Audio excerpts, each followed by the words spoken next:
UrbanSpook is a brand new analog horror series here on YouTube, and it is gaining quite a bit of popularity. Unlike most analog horror series here on YouTube, there isn't some sort of great human replacement or some massive cosmic worldwide collapse of some kind.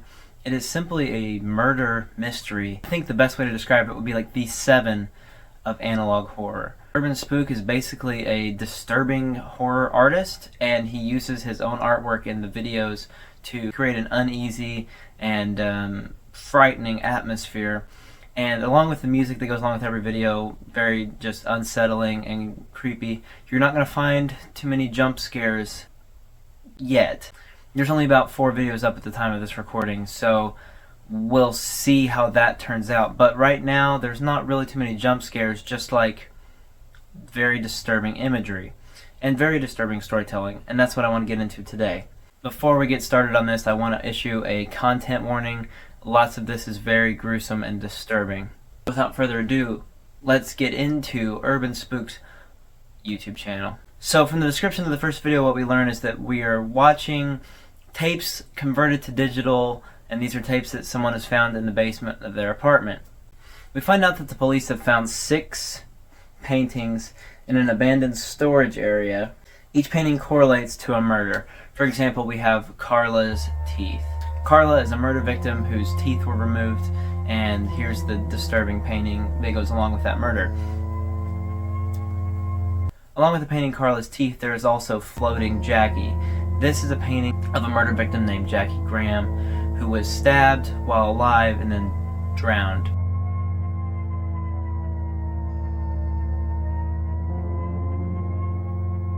The third identifiable painting is that of a man named James Miller, who was found with his wrist slit and his face cut off. Autopsies after he was found state that James was probably alive for some time without a face. The painting is called James's Secret Face, and here it is. 7 more paintings were found, and these were as follows.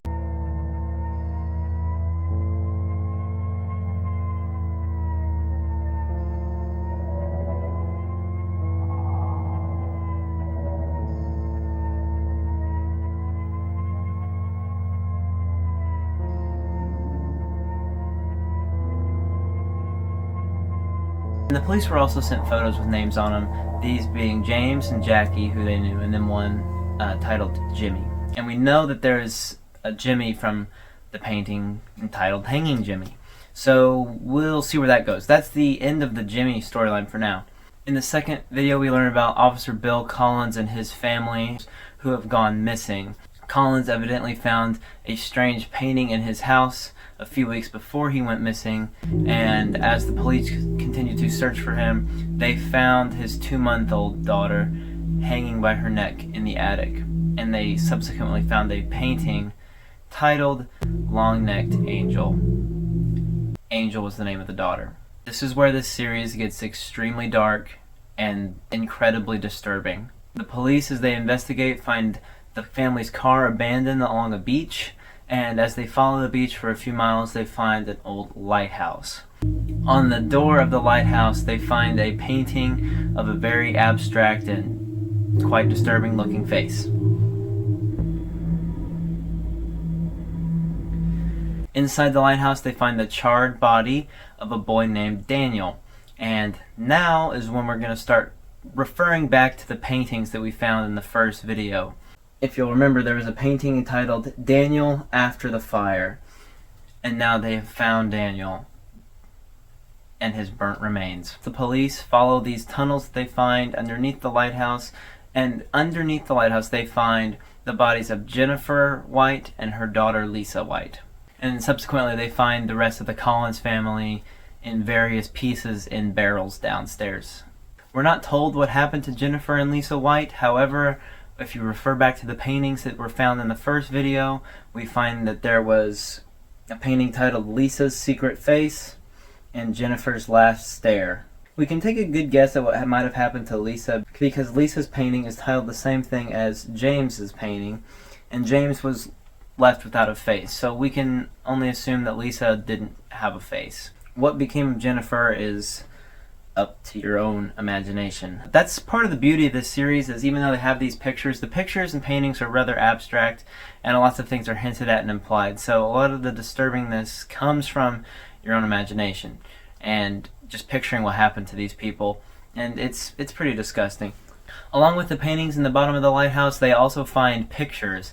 And now is where I sort of have a question about the series, because these pictures are not depicting human-like faces. The faces are really super distorted and things like that. So what I don't know is the killer distorting the faces with some sort of supernatural thing, or is the killer, by some means of naturally occurring disgusting depravity, deforming the faces in the process of the murder, or after or before. As we'll see later, the killer does play a lot with the victims, and as we've already seen with the people without faces and stuff, the killer kind of messes with the victims' bodies afterwards. I don't know, it's all very, very messed up, but feel free to theorize on your own as to what might be going on here. I'm just presenting you with the facts. The third video is titled In the Walls, and I would like to talk about this video as little as I possibly can.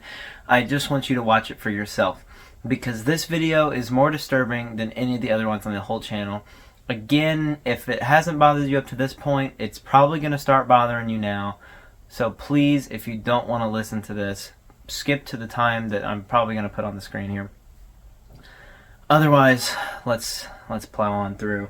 The bodies of 11-year-old Corey and Margaret Beck, twin siblings, have been found in an abandoned warehouse. The bodies are altered. So basically, Corey's legs and Margaret's torso have been sewn together, and the other halves of their bodies are missing. And when we refer back to the paintings from the first video, I can't even say it out loud. Just look at the title of the painting for Corey, and then, you know, learning that their bodies were sewn together, both halves of the bodies are missing, and this is so messed up. UrbanSpook, I don't know how you came up with this stuff, but I hate it in the best way possible. Also, this, like I said, I don't want to talk about this at all. Okay, at the end of the video, we learned that Corey was dared by some of his friends to go into a cabin that's supposedly haunted, and he ran out screaming after like 10 minutes because he said he saw a face. And Corey had a camera with him, and he got these pictures. If we look at the face in this picture, it looks familiar. It looks like the face that's in the painting that was found in Officer Bill Collins' house. Somewhere in one of these videos, this painting is described as self-portrait, so we think this is the killer. As of right now, I do at least. The evidence would suggest that the killer looks like this. There's something kind of uncanny valley about this face. Actually, really, the horror of this series comes from the uncanny valley effect. All the faces are really messed up, and just, it's messed up. Messed up faces, scary faces, yeah, we've seen it before, but still, scary faces are scary. The next video kind of throws a wrench in this being the killer, or maybe. The next video, and at the time of this recording, the latest video on UrbanSpooks channel, is called The Clue.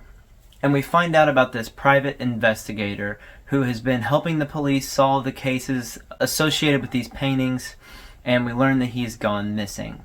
We learn that he went missing after solving the case revolving around the painting entitled Wax Figure Tom.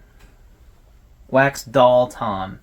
So basically, this guy named Tom was just chilling in his apartment one night, and the killer ran up the water pipe outside, broke into his house, and proceeded to bury him in wax, not before cutting off his limbs and throwing another one in there for a good measure. Anyway, yeah, Tom's body was found mutilated in a pile of candle wax.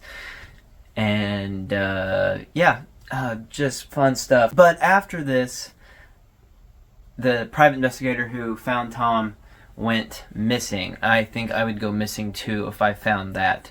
But it's implied that it was foul play. He's not missing under his own accord.